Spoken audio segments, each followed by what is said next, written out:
Good evening. We're getting ready to get started. And so just want to extend a good evening to everyone that has joined us in person. Also want to say hello to anyone that's joining us online. We certainly appreciate you joining us in that space as well.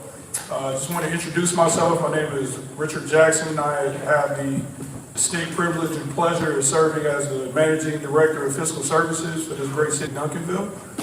And we appreciate, again, everyone joining us either in person or virtual for in CIP Town Hall for 2025 and 2026.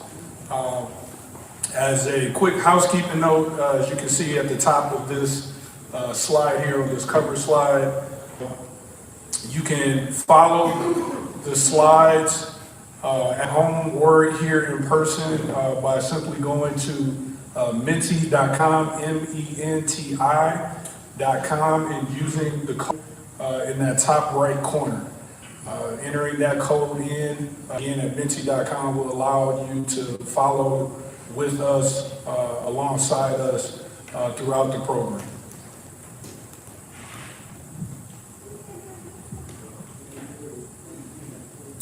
In a couple seconds in case there may be someone who wants to check that. All right. So we're going to go ahead and kick this thing off. So again, just had a brief introduction of myself. We will also have our budget administrator, Ms. Jennifer Odie, who will present for you all this evening as well. We'll also have some of our department directors who will give some overview of their departments as well. So looking in terms of over the course of our agenda for this program this evening, again, we will have some discussion on the 2026 operating budget, again, on a high level with some of our respective departments: police, fire, public works, parks and recreation, as well as economic development. So during that time, certainly, if there are any questions that you have, please raise your hand. We want to make sure that this is a very interactive discussion, and want to make sure that we're getting input from you all, the residents of this great city. And then finally, we'll have a recap of our capital improvement project and program workshop.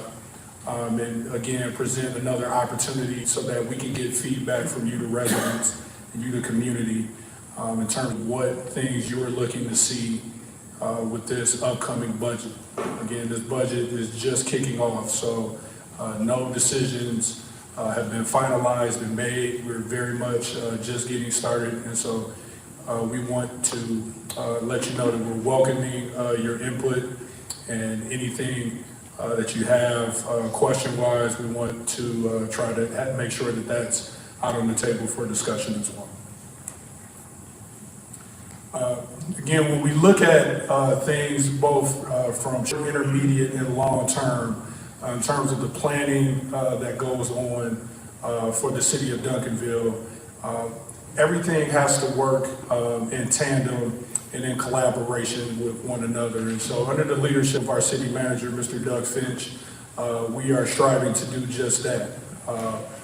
There is a comprehensive plan that has already been in the works and is very much in progress. And we call it Duncanville 2040.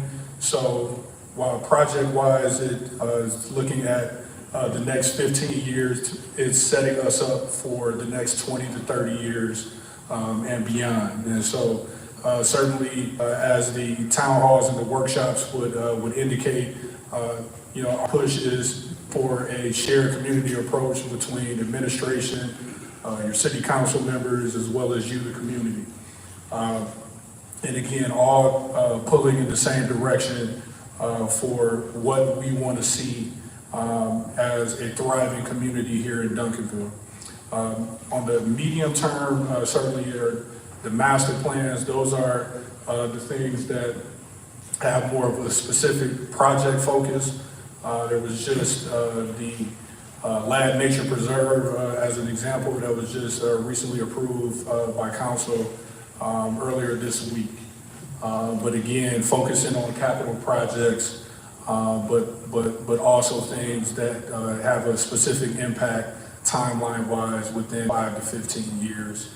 And then finally, on a budget basis that we submit, propose, and passage for on an annual basis. So we have down 1+ years, but one of the things, again, that we're pushing for is that we would have budget information in the future that will cover multiple years, so that that can better have from an administrative standpoint as well as and work with city council and the community that are planning multiple years in advance. As we look ahead going into our fiscal year, we want to be able to highlight some of the wonderful things that we already have in progress from this team here in Duncanville. And so the first, as I mentioned before, our comp plan 2040 that is very much in the works and hope to be finalized later in this year, which will really be a great foundation for what we have moving forward. Our capital improvement, which we've had several workshops on the topic already, but again, breaking those projects up into short-term, medium-term, and long-term that cover anywhere from the next 3 to 15 years. Various projects that we continue to seek input from the leadership as well as the community to make sure that we're in line with what you want to see. Cultural Arts District. We've had Cultural Arts District that was set up through the Arts Commission. It also leads into the programming and events that are forthcoming.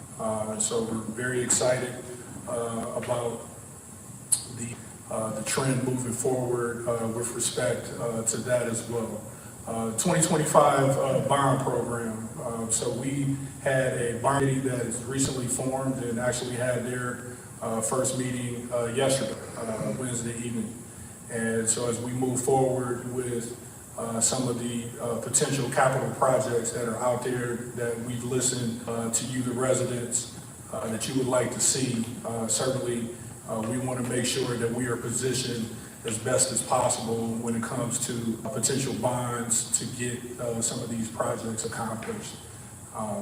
And finally, OpenGov. There's been quite a bit of conversation about this particular software platform, and we're very happy to again announce that with this year's budget, we will be implementing the OpenGov software. What this will allow the city to do is to increase our transparency on budget items as well as our finished product of a budget book, that it would be more digestible because it's online and it will have different links and different methods where you can peel into the budget that are focuses for you or different things that have a level of interest for you.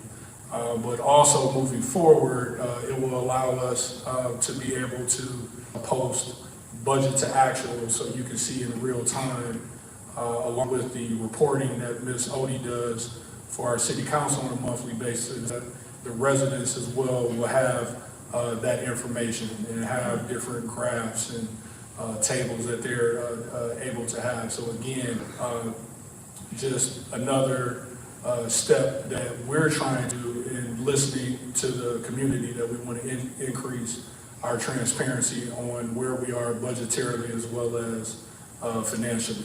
We have a couple of links that Ms. Odie will help explain in terms of some other communities that already have the OpenGov platform up and running, so we can give you a little preview some things that you can expect to see with Duncanville. Thank you. I just wanted to show you all, this is really loud, just what it could look like. I'm not going to spend too much time on it, but just so you can get an idea of what is to come. Let me make this a little bigger. So this is an example from the city of Fredericksburg, Texas. So this is their online budget platform. This is what it looks like. It can be very customizable depending on the city and what kind of content and how they want to show the information. So this is not by no means a fixed way of doing it, but nevertheless, it is our goal as we're building this sixth budget to concurrently building the online budget book. So when it comes time for us to propose the budget in July, that we will have the website up and running. And so, like I said, the city of Fredericksburg, they have all of their information laid out here, and they have a nice table of contents, and then all that very easily you can navigate through the various areas and click on the various links. Again, I'll just pick one, but to give you an idea, again, it's customizable based on the city. So, we have folks that really want to drill down into the information and some that are just, good with the bottom line. So it just allows you to be as detailed as you want or as summarized. And so it just makes it very easy to digest the information. It makes it very easy to navigate and very accessible online and through your phone or tablet. So that's kind of what an online budget looks like. But it also will have the capability for those that want to print it out or have a PDF fixed static or whatever, that's also will be a capability. It'll be able to consolidate that into a PDF if you wanted to, print it out and put it in a book, for example. So that's one example of what an online budget book and what we mean. Other component which won't be, we're going to get the budget piece first, but we're going to work towards the transparency piece. So the city of Granbury uses OpenGov for their transparency and reporting. So through their website, they put their actuals, they put their monthly, how they're trending, and again, this is also customizable with graphs, tables, depending on how you like to see the information. But so you can look at the annual information, you can look at the budget information, and be able to, click on it and drill down. And once this does go live, there will be some training and some videos of how to use this to create, again, that transparency and to provide that detail. So the citizens can, at any time look at this information and hopefully get as much information as they desire. So just kind of want to show you a preview of what's to come when it comes to our online platform. And back to Richard. Thank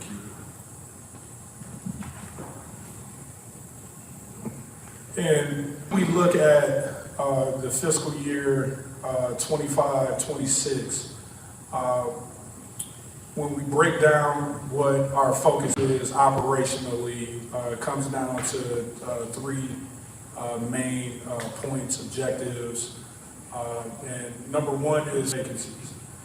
Certainly, there are departments both in departures and in open positions that are very aggressively having recruitment for those positions. And so it is a focus of ours so that we can get to full strength in various staff of the departments, that we continue to push forward in the area of filling those vacant positions. The second area is department work plans.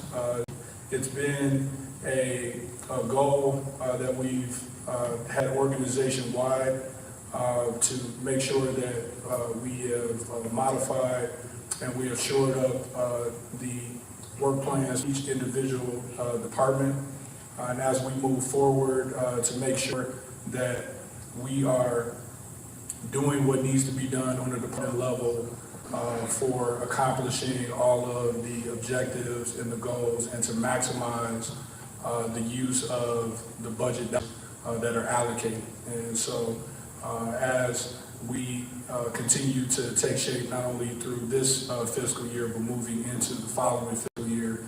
There is definitely a focus on modifying, reviewing, editing where need be, various work plans throughout all of our departments with the city to make sure that we're all putting not only forward, but we're pushing in unison in the right direction. And then finally, again, as we'll talk more later on in this particular session this evening, the capital improvement projects. Again, we've heard you, and we certainly want to move forward with various projects, particularly in the short term, but also looking beyond as well in terms of the next 15 years with respect to various programs, projects, and tasks as it relates to the capital improvement for the city. With that, I will turn over to Ms. Odie.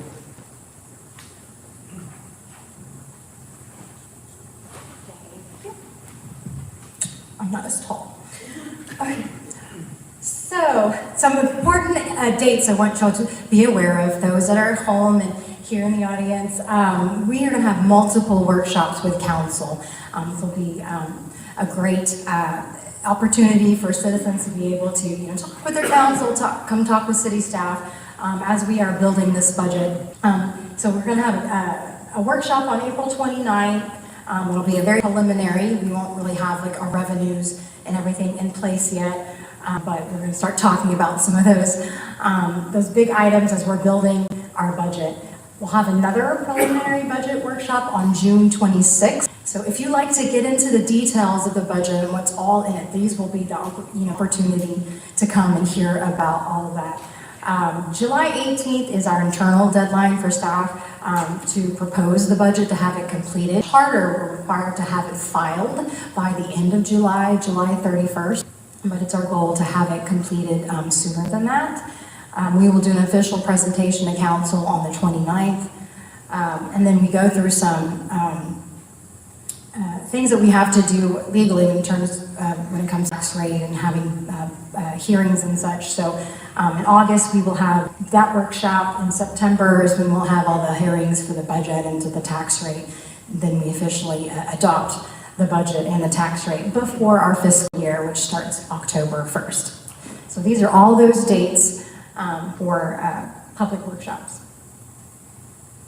Okay, so kind of getting into the budget, we're not going to get into detail tonight, but just to give you an overview of how our budget is set up and how it breaks down. So this is actually our current FY25 budget and how it breaks down. So for our expenses, so general fund is what comprises, you pay property tax on your home. This goes into the general fund. We have other sources of revenue that come in. This is pays for most of our expenses, our staff, public safety, things like that. So 44% of all of the funds that we spend are general related. 27% are enterprise fund related. That includes your utility funds, so the water, wastewater, sanitation, the field house. Those are called enterprise funds. They're like businesses. They're set up like businesses. So 27% of expenses are related to those type of funds. We have a small percentage of 10% that is what we call special use. So these are like economic development fund, hotel, motel. Those have specific uses. We cannot just spend them on anything that we like. So economic development comes from sales tax. It has to go with economic development related expenditures. Hotel, motel has to go with tourism and events and things that, putting heads in beds and people staying here in our hotel. And some various other smaller funds, but those are specific use. And then lastly, 19% of our budget is for capital and replacement type funds, so replacing infrastructure, replacing fleet, things like that. So that's just kind of how our expenditures break down. So we're really focusing on the general fund again because property tax, what you pay on your house, is over half of what our general fund revenue comprises of. So 54% is property tax that we receive. The 23% of the revenue we receive in our general fund comes from sales tax. So you spend you get charged sales tax. 2% comes back to the city, and the remainder of that 8.25% that you pay goes to the state. The 2% comes back to the city. 1.5% goes into the general fund. The remaining 0.5% goes to economic development. So 75% of our budget is from those two sources. The remainder of the budget are from a variety of other things. We receive franchise fees from, Encore, Atmos, or using right-of-ways. So we have a really, cold winter. We'll see an increase in franchise fees, for example. We also charge for services such as memberships. We charge for EMS, for ambulatory care. If you are developing a business and need a permit, things like that, we charge, for those things. So that's what pretty much the remainder of the general fund budget comes from. Something just to note, we are in an 89th legislative session right now at the state. Every session seems like there's a lot of legislation that initially gets filed. It's very early in their season.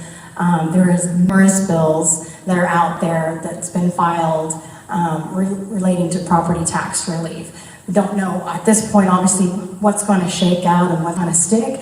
It can be anything from they want to increase the exemptions on the school district side, for example, to they want to abolish property tax altogether. So we'll see ultimately what shakes out, but it is one of the big priorities of the governor as when he initiated when they opened up the session, he had a few emergency items, and the top of the list was property tax relief. So we'll keep you informed ultimately what happens at the state level, as it could very much potentially affect the city in our resources and affect taxpayers as well.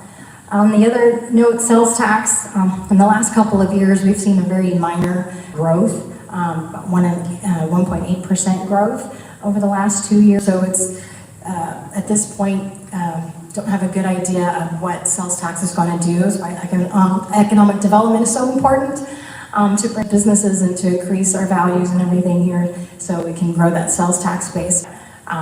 That's how it's been doing for the last couple of years. On the expenditure side of general fund, so our budget is $2 million, and wanted to show you how it's broken down in two different ways. The first way here on the left-hand side shows you how it's broken down by categories. 66% of our general fund expenditures go to staff. So that's, our police, our fire, our public works staff. The next big category, 18% of that number goes to contractual services, but we have a lot of partnerships with the best Southwest cities. We call it the best Southwest. That includes Cedar Hill, DeSoto, Lancaster.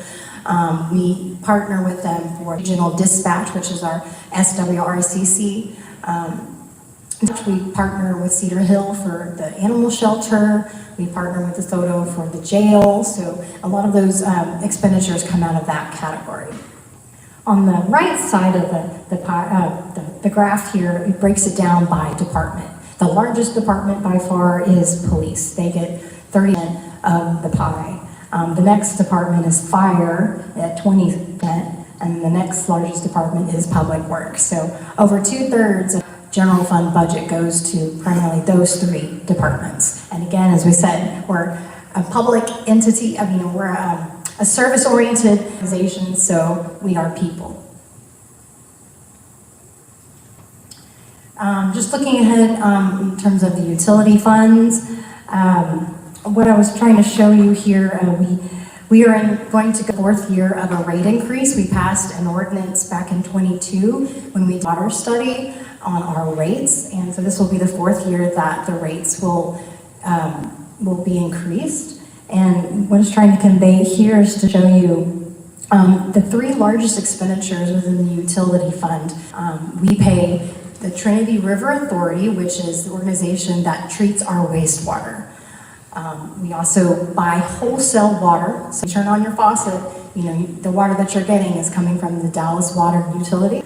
And then we also fund a portion for wastewater, water infrastructure updates, and infrastructure repair. Those three expenditures consist the majority of what's in the utility fund. And what I'm trying to show here is, the costs has continued to go up as Dallas Water passes along rate increases, as Trinity River Authority passes along rate increases, does their own capital projects.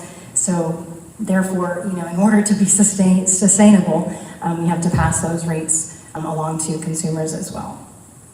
And just another note, our garbage collection contract will expire in September of 26. So look out for more information of what ultimately happens at that point in time. Okay, so at this point, we're going to have a few departments just come up and share a little bit about them and what you can expect. You're able to ask questions. Just raise your hand if you have a specific question as they present. I'll come along with the mic and you can ask the question. And thank you. Thank you. Good evening, everyone. My name is Matthew Stogner, and I am your police chief. So echoing what you said in regards to our budget, we have a pie graph here. 70% of that, as you can imagine, is regarding our personnel. 19%, she went over our regional partnerships that we have with Cedar Hill, DeSoto, including dispatch, jail, and our animal shelter. Our authorized staffing, I'm sorry, I went the wrong way. Our authorized staffing, that includes our professional staff as well, is 79 and a half. The half is a part-time employee. So our divisions, I would like to recognize Assistant ET Arena. He is over our operations. I'm going to put him on the spot for a second. He oversees operations, which includes patrol, animal control, crime prevention, and then Assistant Chief Wilcox, who commands our support, which is CID record, Special Service Crossing Guard. So it's a tremendous amount of work for both of them, and certainly can't do it without them. Our budget highlights, again, as Jennifer said, are regional partnerships. In addition to that, we partner with the Sheriff's Department to help with highway accidents. When a highway accident occurs, it takes a lot of personnel to help safely investigate and clear the scene. So we want to do it safe. Obviously, they have more resources than we do. However, us in the fire department do a good job calming the scene upon their arrival. The next thing that we have are health assessments. That is in fact, the fire department kind of championed this effort several years ago, where we are now concerned with obviously our health. I think the fire department deals more with the cancer side of things, whereas the police department deals more with the cardiovascular. So this will help us kind of identify very quickly some issues that maybe an officer was unaware about, and help obviously progress through their career. Ultimately, the goal is to retire and live long enough to enjoy your retirement. So starting this now will certainly help that. Our accomplishments last year was something amazing. It's never been happened, or never happened, at least to my knowledge. I was appointed the interim in January and then confirmed in August, but that's not the exciting thing. The exciting thing is we had 8 promotions in 1 year. That's never happened. So there was a tremendous amount of movement in our department. With that movement comes training. With that movement comes new opportunities for people to come in. The other thing that I'm very proud of is after about 14, 15 years of not having it, we re-implemented our K-9 unit, which is working tonight. Actually, it was last night. It was this Friday. That's a great program. Council came out, introduced Jack. Very, very big dog, very nice dog, but is meant to go and certainly do his job out there. We were re-accredited. We received our re-accreditation. And what TPCA is the Police Chiefs Association, and what accreditation means is our policy, the way we operate in the police department is the same, it's best standards. There's about, I believe, 120 agencies in Texas that they compare us to, and we all fall under best practices. So that's a huge thing. It began with former Chief Brown when he hired on, I believe it was in wasn't when he was hired on, but in 2016, I believe, is when we received our first accreditation. And every 3 or 4 years, we have to be reaccredited. So what they do is they come in and look at our policies. It's a tremendous amount of work, but it shows that we are in line with the best practice here in the state of Texas. One of the things, the completion of all supervisors through the FBI LEADA training. The LEADA stands for Law Enforcement Executive Development Association. What that is there's 3 trainings. It begins with supervisor, then supervisor, command, and then executive. It's 3 weeks long. It is a very intense training to help these supervisors and leaders understand the importance of role as a first line supervisor, as a lieutenant in executive level, or a command level rather, as an assistant chief in the command level, executive level. Some of our opportunities, big thing, number 1, can't be overstated. Our current facility is so undersized. I have people currently in office in closets where you can't fully open the door because it bangs against their desk. I mean, you have to slide through the door to get in their office. That, if you go down to the next bullet, hurts with the recruiting efforts when people come in. Now, we've made significant strides in recruiting as well, where we initially had 2 recruiters, we have 20 recruiters in the police department. So the more people who are out there recruiting, the more applicants we get, and we start filling our vacancies. Last year was the first year A+, which means we've hired more than we've lost. And it's because of the recruiting efforts. It's because of Assistant Chief Wilcox, his leadership with this recruiting effort. It is a tremendous amount of work. They are held accountable because I'm held accountable to ensure that we fill our vacancies, not just to fill them, but with the right people, the people that we want representing us on the street wearing this badge and these patches. Finally, the next thing we have is our new CAD and RMS project, which is being led by Lieutenant McCarty. He is not here now. This new CAD and RMS is going to be a significant game changer to us. It's going to help us with the data. I'm a very data-driven person when it comes to where we put our resources. We have limited resources, so I have to know where to put these to ensure that they're impacting what needs to be impacted. So that's pretty much it for me. Is there any questions? All right, thank you. I'll give you Chief Keneally.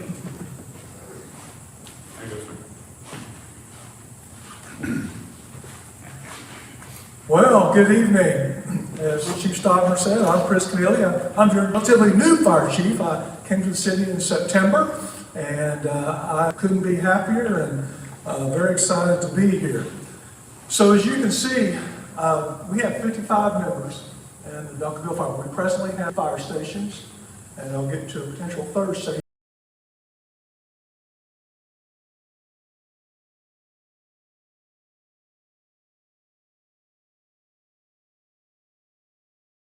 My name is Matt Bryant. I am the Director of Public Works. Joining me is Assistant Director Shahad Muhammad. Both of us, like many other department heads in the city of Duncanville, we're both new to our roles. I've been with the city for 16 years. I've been Director for almost a year now, and Shahad joined us about 6 months ago. So this is an overview of the general fund portion of Public Works. Public Works also sees utilities, which is an enterprise fund, so that is completely different. There's some metrics in here just for information, but know that this is all general fund money that you're looking at. So the FY 24-25 adopted budget, you see the 3 biggest expenditures in Public Works is the salaries and benefits for the employees, followed by contractual services, which is primarily work that we contract out so that we can get large projects done out of our operational funding, and then supplies and materials, which is simply the various tools and supplies we need and the raw materials we need to get our jobs accomplished. Total approved staffing for Public Works is 73 persons. We have 16 vacancies currently in Public Works. Primarily those vacancies are in the street division.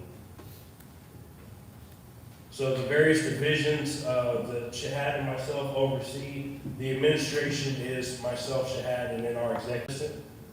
We oversee the utilities division, street maintenance, traffic operations, building maintenance, engineering, equipment services, and then we recently just took on inspections and permits as well as neighborhood services.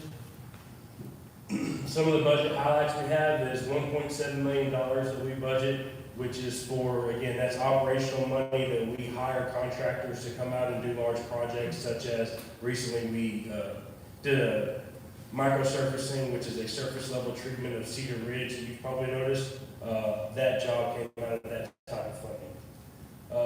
We also, one of our largest expenditures in the utilities fund, which is a separate fund, is the Dallas Water Utilities. That's roughly $4.4 million, as well as the Trinity River Authority for the treatment of our wastewater that's leaving the city, which is $5.5 million. So again, roughly $10 million just to provide drinking water and get that dirty water away from your home safely. Garbage collection and landfill fees to get all of the solid waste picked up from your home, $4.1 million, and that's out of the sanitation fund. So accomplishments recently, part of the 2018 bond was the reconstruction of Daniel Dale Road. We have completed that in its entirety. It is done. We also had 10 Mile Creek Erosion Project, which is where 10 Mile Creek kind of follows the backside of Swan Ridge. We did several erosion improvements behind that. Ren Oriole Aerial Crossing, which was a waterline crossing that ruptured a few years ago. Took us a lot of design challenges we threw to replace that and reroute that. And that actually had some field complications. We came across a gas line that no one knew was there till we found it. So, but we did finish that, and that water line is now as well as our pavement condition assessment, which we're very happy with because that will help guide us with our capital improvement planning in the future. We know which streets really we need to focus on instead of just kind of randomly picking and choosing what we think is in worst condition. This will be a guide for us to really plan that. As I mentioned before, 16 vacancies with the division. We're actively interviewing and hiring multiple positions, so I'm confident we can get those filled very soon. But it's been a painful process to get some of these positions filled for sure. Assistant Director Shahad Muhammad has taken the lead on a lot of these grants. She's done a great job working with engineering firms and various state entities to get us as much work as possible, with as little commitment on the city as possible. So I'd like to turn this over and let her walk you through that. Thank you.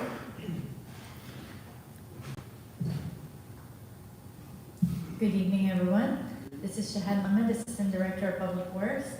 And I'm going to walk you through different grant opportunities that we are seeking with the Duncanville under Public Works. On top of these, these are mainly things that we have already submitted and applications that we have already submitted. Under TxDOT Transportation Alternative Program, we have recently submitted 2 different grant applications. One of them is the Duncanville neighborhood and downtown connector, and this application, if get awarded, must be a fully reimbursable application up to 100% covered by TxDOT. And the other grant application that we have submitted under this program is the Safe Routes to School program, and it's the Duncanville Smith Elementary Safe Routes to School, and it's also 100% reimbursable. To give you some information about what is the Texas Alternative, it's basically the transportation alternative. This is a program that the state and the federal government is supporting for alternative transportation solutions. So we're talking about not only vehicles riding, but also walkability, improving sidewalks, crosswalks, improving providing bike facilities, or providing safe biking as well. So different alternative transportation is being supported through this program. And under the Safe Routes to School, it's basically focusing on more connectivity to school, making sure that those students have their safe routes that students that are walking, students that are biking to school have safe routes and have those transportation elements needed to provide safe route to school. So the two projects we have worked on, made sure we communicated with the Duncanville ISD and based on their concerns and areas of concerns to select the second one here, and also we have worked on creating some kind of connected project. So we were only going to be selected for one of these two in one round. So if we do not get selected for the second one, that means we have to wait for another round to resubmit an application for that. But we made sure these two projects are connected in terms of their geographical locations, because this program is all about connectivity. The second one here is the TxDOT a highway safety improvement program, and under that program also submitted an intersection improvements along Wheatland Road.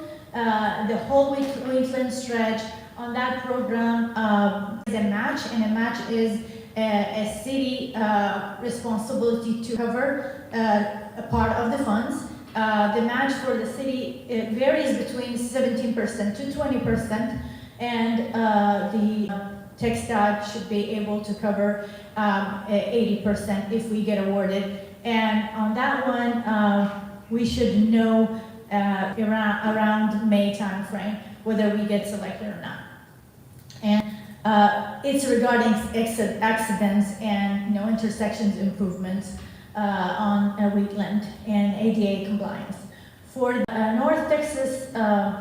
North Central Texas Council of Government, we have also submitted a grant application for work zone data exchange, and this is 100% reimbursable program. Under that program, what it is doing is basically creating some transparency, information, and communication about work zone. So will be able to provide a platform even for public to be able to access and see what work is happening around. What is happening right now, who is working, is it TxDOT, is it the city of Duncanville, what kind of project, and different kind of information that public can access and can see live, and then also can see as the project gets finished and closed based on its location on the map. So the last one here you see Texas Water Development Board, and under that under the program of Texas Development, different programs with the Texas Water Development Board, we have worked on 4 different grant applications.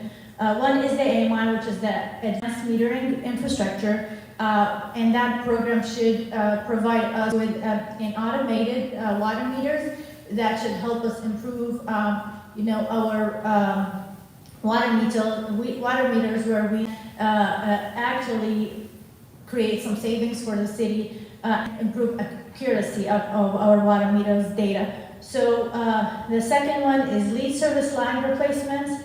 The third one is water main line replacements. And for these grants, it's supposed to be up to a 70% forgiveness for the city.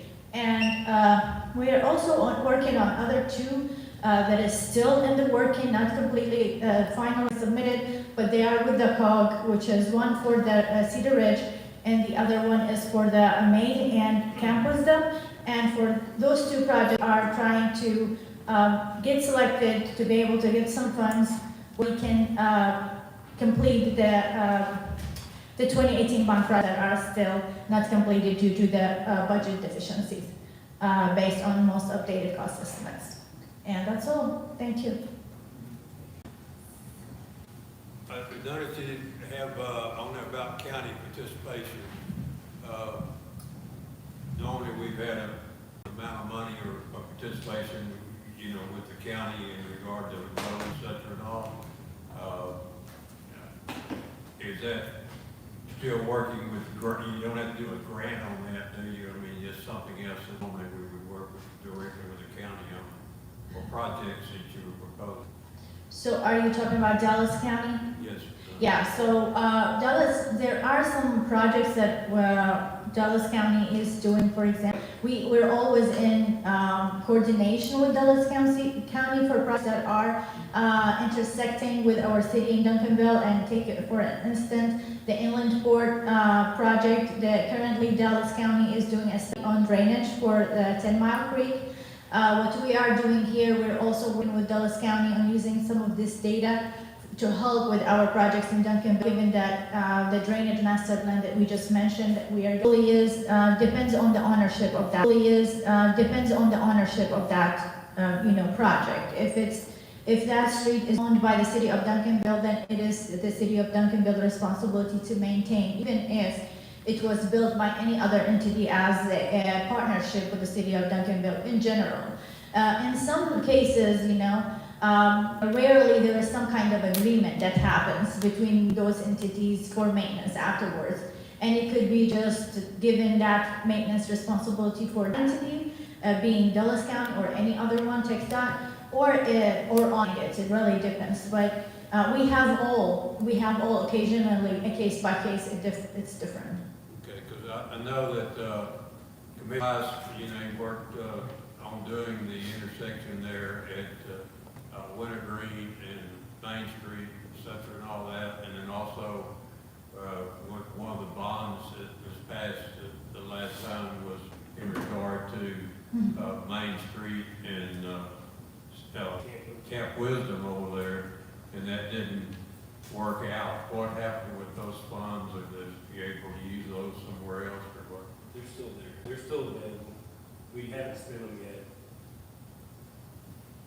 So they haven't been assigned anything else, or? Okay. Thank you. Are there any other questions for our Public Works? Thank you. Next, we will have our Parks and Recreation Department and Director Bart Stevenson.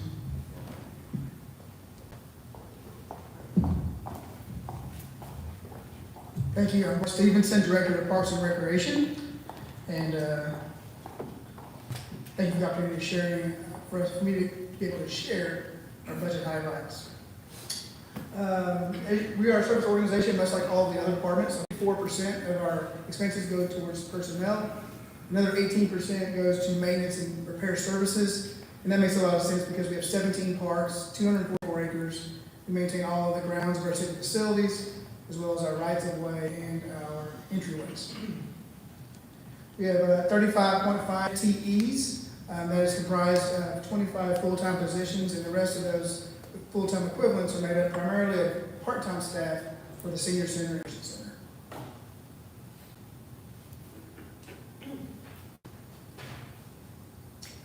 We have 9 expense organizations that are categorized by administration, recreation center and community events, senior center, parks and athletic ground maintenance, and then beautification and keep beautiful, which is primarily funded through the Economic Development Fund. Some of our budget highlights, we obviously have a mowing contract to maintain acreages of grass that you see around town. We do not mow a single blade of grass. So it's all contracted out to the tune of about $650,000. That contract was recently bid out, and we'll be taking a new to the council in the next couple of weeks. We have a senior meal program at the Senior Center that is funded through a federal grant through the Dallas Area Agency on Aging, and that is provided by VNA. St. Oaks will provide the Meals on Wheels meals. So if you see VNA running around town, the same folks provide our meals for our seniors on a daily basis, Monday through Friday. That program is fully funded and supported by that grant. And then lastly, we have our community events, the tune of about $100,000. That includes our Daddy-Daughter Dance, our Princess Tea Party, movies in the park, concerts in the park, Boo Bash, and then our Easter egg hunt experience.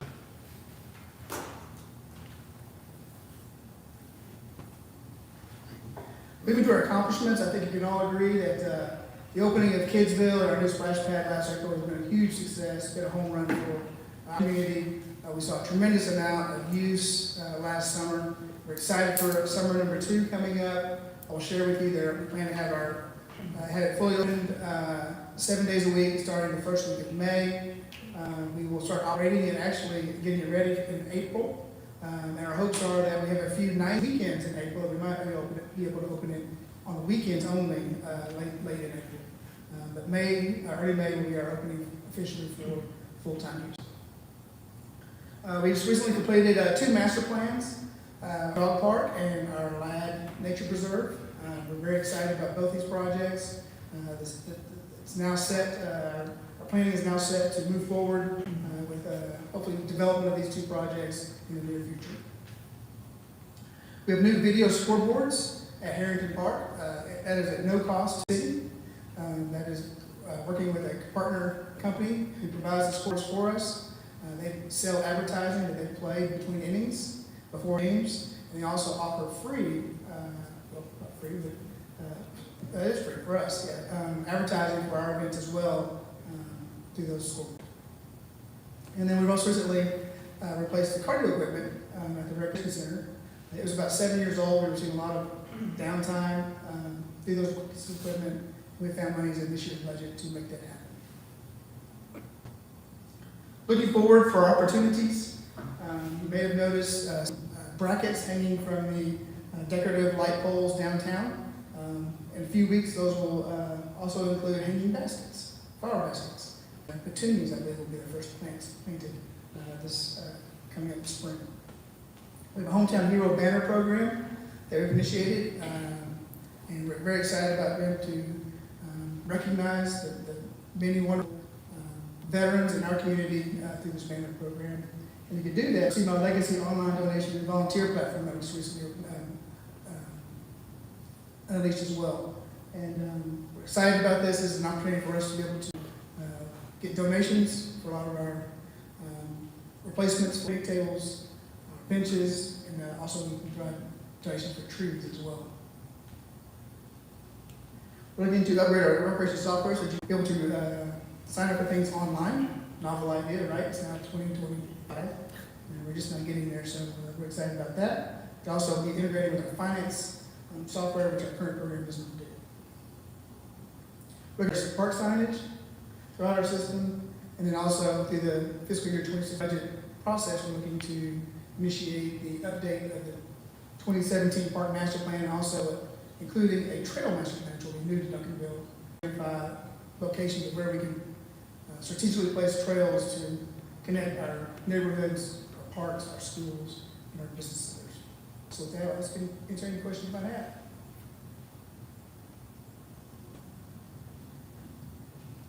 What's going on at Harrington Park? You got Harrington Park construction. Are you talking about the restrooms, et cetera, and all, or? Yes, sir. Harrington Park construction includes, it's a 2018 bond project to replace the concession restroom building at DVPI baseball fields as well as the soccer fields. We're also including a trail and bridge that will link Harrington Park to Waterview Park. So that's been figured out how y'all are gonna do that? Yes, it has, and the construction has started. Good.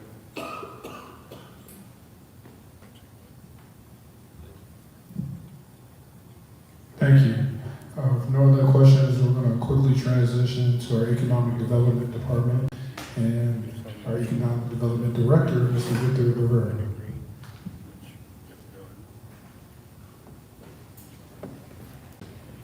Good evening. So you heard from quite a few departments that their largest piece of the pie consists of salary and benefits. And unlike other departments, the Economic Development Department is unique in that 48% of our department is slated for or used for grants for business attraction, business retention purposes, and only 13% of our budget is for salary and benefits. The Economic Development Department consists of 7 full-time staff members and a part-time staff member that is an intern. We currently have 2 assistant directors that are vacant that we're looking to fill here soon. And we have a internship position that we're looking to fill here soon. The Economic Development Department consists of three divisions. It's the Economic Development Division, the Hotel Motel, which is in essence the city's special planner, and planning and zoning. The economic development staff serves as a staff liaison, 7 boards and commissions that the department serves as the staff liaison. We have the Duncanville Community and Economic Development Corporation, the Planning and Zoning Commission, the Zoning Board of Adjustments, the Tax Increment Finance, or the TIF Board, the Multicultural Commission, the Design Committee, and the Comprehensive Plan Steering Committee. Some budget highlights. We are in task with managing approximately $2 million of hotel occupancy, tax, and approximately $2 million of DCEC grants, and these are the grants that we use to for business attraction, business retention. There's several categories. There's signage, landscaping, infrastructure, and facade. And the last one is sponsorships. Some of the department accomplishments. There was a recent approval of a $300,000 grant for a proposed restaurant, Encino restaurant, coming to our downtown on Main Street. The estimated value of the property after the completion of the improvements is $1.2 million. This includes property acquisition. Just a few weeks ago, we have the approval of the purchase sale agreement for the Toyota property. Phase 1 will consist of construction of a Residence Inn hotel, which is a part of a Marriott brand. The estimated hotel occupancy tax revenue is estimated at $280,000 per year. This is based on a sales volume of $4 million. And the estimated annual property tax revenue is estimated at $356,000. And this is at a fully assessed value of $20 million. The other one, we have the sale of 727 South Cockrell Hill Road. This is the land that being sold for the HTO project, and the price is $375,000. And then here recently, we sold a vacant lot on the north end of town for Belmont Place for the price of $35,000.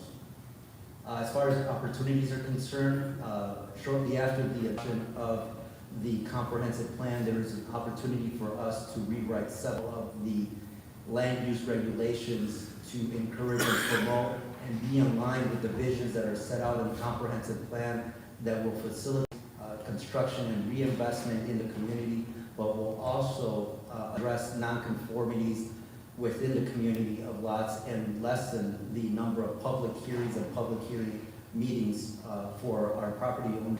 And hopefully we will have a zoning ordinance that will be easy to use, easy to read, and again, encourage development, encourage investments, make the process very clear, very transparent of what we're looking to do, where we're looking to do, and just reduce the approval timeline for various projects. Another opportunity is the creation of new marketing material for the city. Give the material that we currently have a fresh new look. And there's also to create a sub-area plan for the TIF district because we're seeing quite a bit of investment in this area. We want to make sure that we're being strategic about the capital improvement projects in this corridor to make sure that we're getting a return on investments. And lastly, the creation of additional communities to encourage our residents to participate in our events, but also an opportunity to bring individuals from outside of the community to come in, enjoy our events, but also support our local businesses. That's all. Any questions for Director Brewer? Okay, we'll turn it back over to Ms. Odie. All right, thank you for bearing with us. I thought it was important that you can hear directly from the departments and all the things, wonderful things that they have going on and things that they plan in the upcoming year. So this is the part where we want to ask you in the audience and anyone's still with us on the live feed or live streaming to participate in a polling exercise here, if you will. So if you don't have your phones, you can use the QR code to scan to it, or you can go directly to the website of minty.com and enter this code right here, and that'll take you right to our polling exercise, okay? Give me a thumbs up in the air when you're all there, and let me know. Yeah.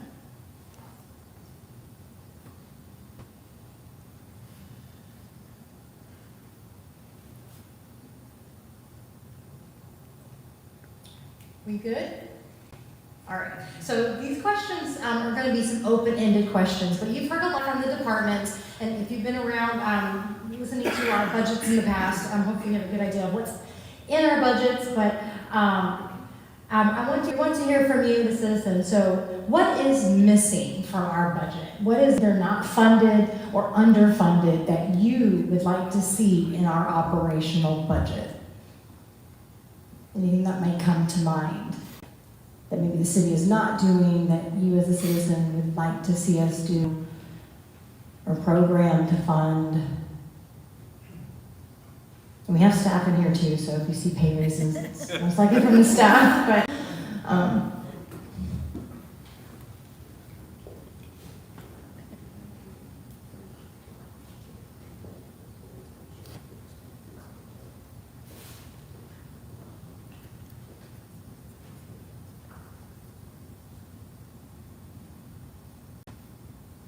we did this exercise with staff yesterday too, so I already know what it is that they want.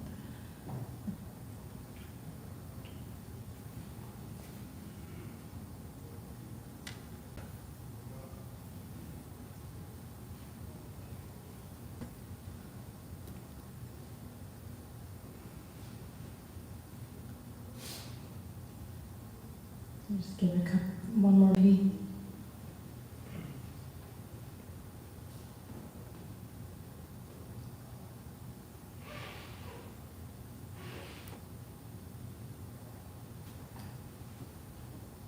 Thank you.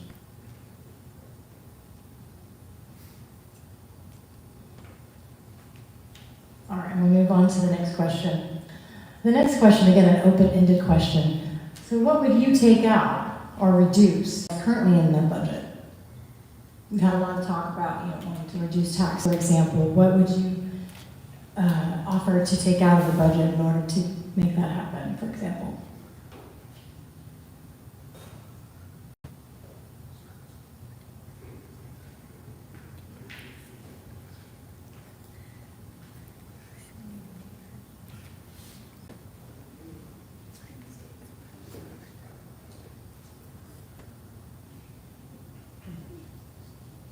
I need to start singing the Jeopardy theme song or something.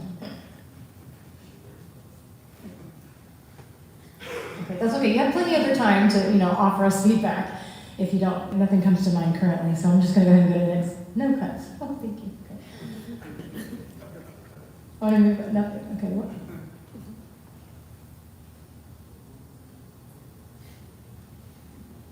All right. I'm going to go to the next question.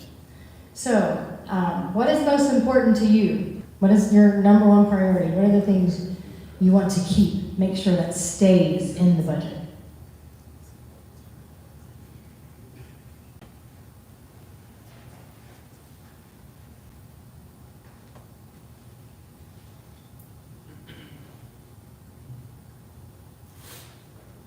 So to keep something that's already in the budget.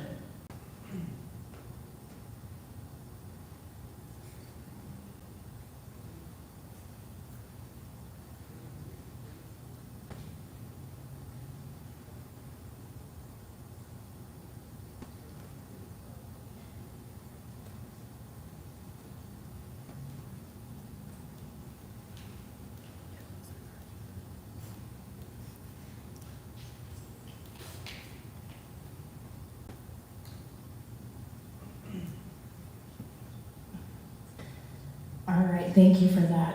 I'm going to go ahead and move on, and I know we're running short on time here. I wanted to get to the CIP portion of the night. And keep the website up because we'll do another quick poll at the CIP. So if you've been around, we've had a variety of meetings recently over the last couple of years when it comes to CIP and developing that 15-year CIP plan.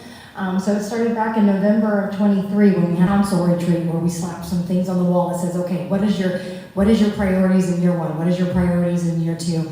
And so on and so forth. So we took that list and we had a workshop in April of 24 with council, and we're able to filter that, narrow that down, coming up with kind of more, what are short-term projects, what are medium projects, what are long-term projects.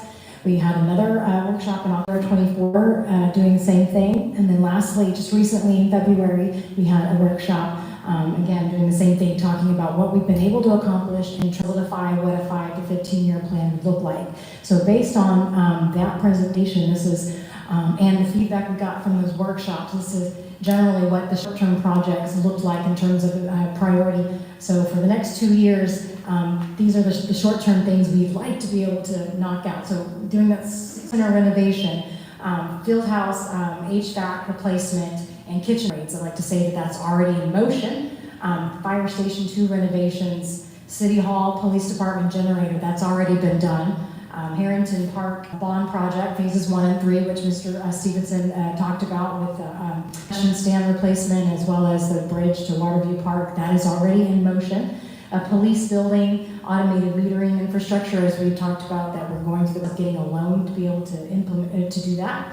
And then wastewater master plan, which is already in the budget to do. So we've been able to knock off quite a few things from the short-term list and be able to keep up with this timeline. The medium-term projects are within the next 3 to 5 years, so a third fire station, Harrington Phase 2, which is the Phase 2 of the bond project, that would be repaving the parking lot at Harrington Park, as well as building another, the word is not coming to me, but the pavilion, thank you. Recreation center renovation, so we can put bathrooms and showers, over there and expand the fitness center. And then City Hall renovations, we recently did a facility assessments, and so we've gotten a lot of feedback and recommendations from that study of what renovations need to happen. So long-term projects, 2040, so City Hall expansion possibly, renovating 103 Suite in the old library, building a new library, and then senior center renovation. So those are the things that we're prioritized as the long-term. Additionally, since the October meeting, this was first discussed at the February 11th meeting, some other things that have come to that list. So we have the master plan for the Wild Nature Preserve that comes to about $9 million fully implemented. A dog park would cost about $2 million. Some other things, smart city traffic control solutions, which would allow technology to be able to monitor traffic in real time. Also, city streetlights. Our streetlights are actually operated by Encore, so this would be to purchase all those city lights so we can renovate them, LED conversions, and ultimately save money on our utility. That would cost $1 million. We talked about the matrix study with police and fire, being able to implement those recommendations, which also would include hiring more police and hiring more fire. Drain master plans, park master plans, all those master plans. So those are the things that they discussed at that meeting. So it definitely is quite a lot. Going back to the Menti.com instructions, hopefully you're still on it. So I'm going to ask some of the same questions that we asked at that workshop, so this will be kind of redundant for those that were there, but anybody new that hadn't get a chance to chime in on this, want to be able to do the same. So this was a question that was asked at that meeting. So if we do a bond in 2020, for those who don't know what a bond is essentially a form of financing to be able to fund these things, which would call for an election. We'd have to put it on the ballot in November for the citizens to vote whether it affects your tax rate or goes up towards the debt portion of your tax rate. So if we do a bond in 2025, what would you like to see in it? So these were the 7 things listed: police building, service center, fire station, the third fire station, parks improvement. This is a ranking exercise. As you can see, you just need to drag it and what your first, second, third, fourth, all the way down to 7 priorities would be in terms of what you would want to put in a bond election.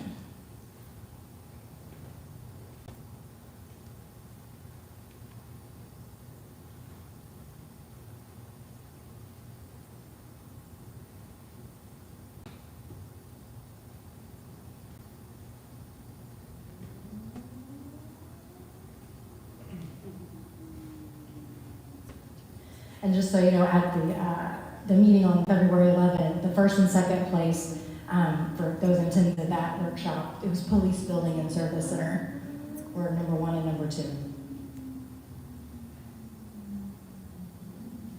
Great. Moving on to the next question. It's another ranking question.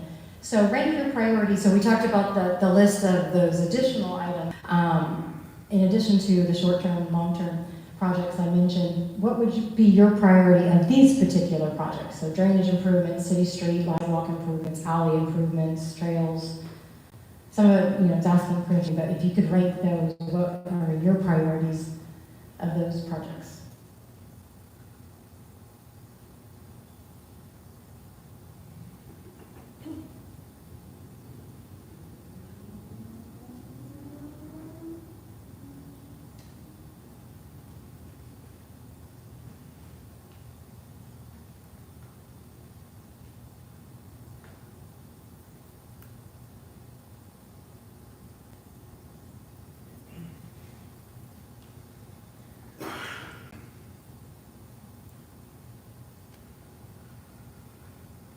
Thank you, and I do believe from the workshop, drainage improvements was at the top as well.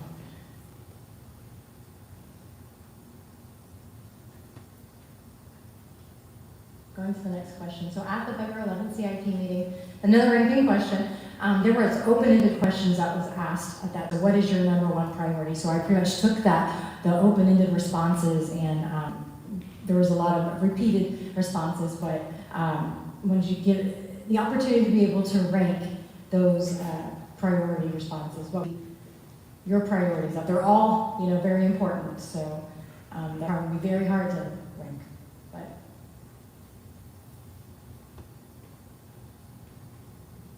so we have streets and transportation, arts district development, service center, automated metering, drainage master plan, economic growth, multimodal transportation, trails and bike lanes, mixed use development. Those are the common themes.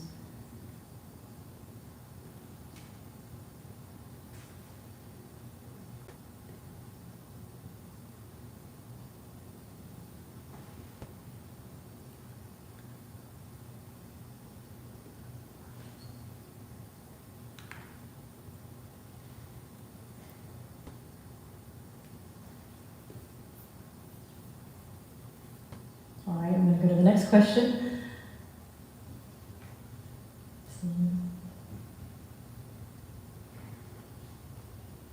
So last ranking question. So again, it was another open-ended question that was asked. What initiatives do you believe will have the greatest impact on the community for the next 15 years? So and all of these are definitely very important. How would you?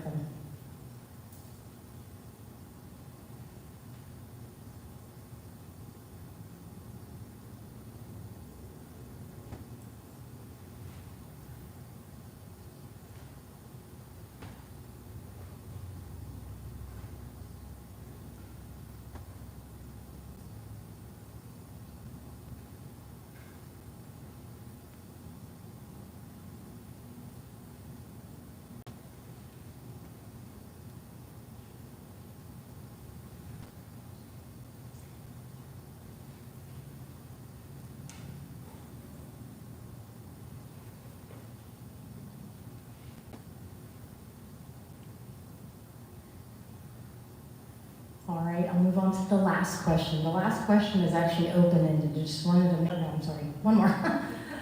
Ranking. Again, this was an open-ended question. So from an economic development strategy standpoint, what initiatives do you feel should be prioritized?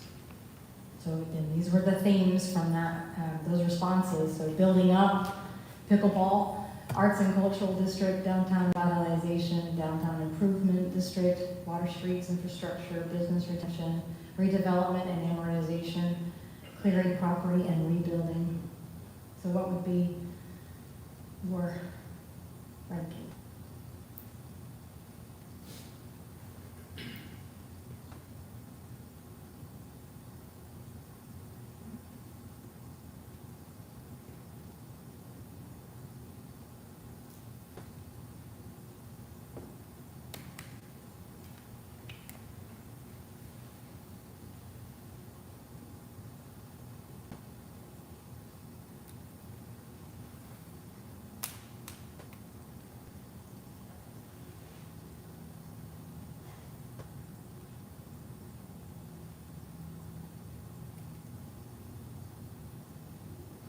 Thank you. And one last, this is the last one, I promise. So this is an open-ended question. What other initiatives or projects would you like to suggest that has not already been mentioned? Is there something that we're not thinking of, or something you'd like to recommend again that you have not heard?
So I'm going to leave this up as we wrap up. So if anybody else has any other ideas they want to quickly jot in, I'll just leave this as it is here. I just want to thank you for your time and attention tonight.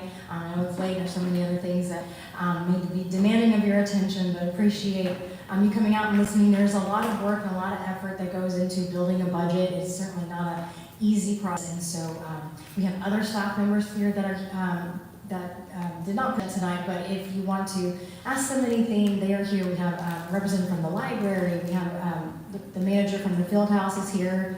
So if there's anybody else that you feel like you need to talk to that you didn't hear from tonight, they are here. But again, thank you so much for your attention and have a great night.